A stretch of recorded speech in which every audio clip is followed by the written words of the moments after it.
Good evening students. தாவர மற்றும் விலங்கு ஹார்மோன்களில் தாவர ஹார்மோன்களோட வகைகள் ஆக்சின், சைட்டோகைனின், ஜிப்ரலின், அப்சிசிக் அமிலம், எத்திலின். இதில் அதோட பண்புகள் என்ன, அதோட பயன்கள் என்ன, வென்டின் ஆய்வுகள். ஆக்சினோட வகைகள் இயற்கை ஆக்சின், செயற்கை ஆக்சின், இண்டோல் 3 அஸ்டிக் ஆசிட், செயற்கை ஆக்சின் 2,4-D டைக்ளோரோஃபினைல் அஸ்டிக் ஆசிட். அப்புறம் ஆக்சினோட வாழ்வியல் நிகழ்வுகள். சைட்டோகைனின் எதில் இருக்குது, அதோட வாழ்வியல் நிகழ்வுகள். ஜிப்ரலின் திடீரென ஏற்படக்கூடிய இதை தான் நம்ம என்னென்னு சொல்கிறோம் அப்படின்னா போல்ட்டிங். அப்புறம் அப்சிசிக் அமிலம். எத்திலின் பழங்களை பழக்க வைக்கக்கூடியது. அப்புறம் மனித நாளமில்லா சுரப்பி மண்டலங்கள் இருக்கக்கூடியது பிட்யூட்டரி சுரப்பி, தைராய்டு சுரப்பி, பேராதைராய்டு சுரப்பி, இதில் வளர்ச்சி ஹார்மோன்.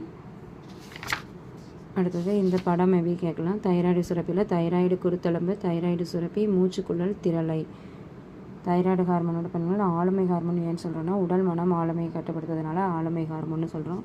அப்புறம் எளிய காய்டர். தைராய்டு சுரப்பு குறைபாடுகள் ஹைப்போதைராய்டிசம்னா குறைவாக சுரக்கக்கூடியது காரணம். எளிய காய்டர்னால் சுரப்பி வீங்கி இருக்கிறதுனால காணப்படக்கூடியது எளிய காய்டர்.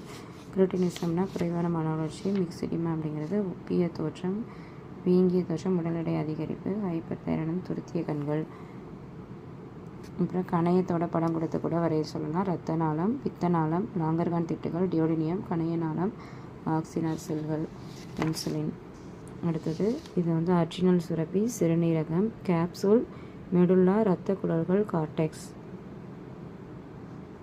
அப்புறம் எனக்கு அவசர கால ஹார்மோனுங்கிறது எபினெப்ரிலின், நாரெப்ரிலின் தான் அவசர கால ஹார்மோன்னு சொல்கிறோம். இது சண்டை, பயமுறுத்தம் மற்றும் பறக்கும் ஹார்மோன்னு சொல்கிறோம். எபினெப்ரிலின் எல்லாம் என்ன, இனப்பெருக்க சுரப்பிகளில் இருக்கக்கூடிய ஈஸ்ட்ரோஜன், ப்ரொஜெஸ்ட்ரோன், தைமஸ் சுரப்பி. இதோட பணிகள் என்னன்னு கேட்கலாம்.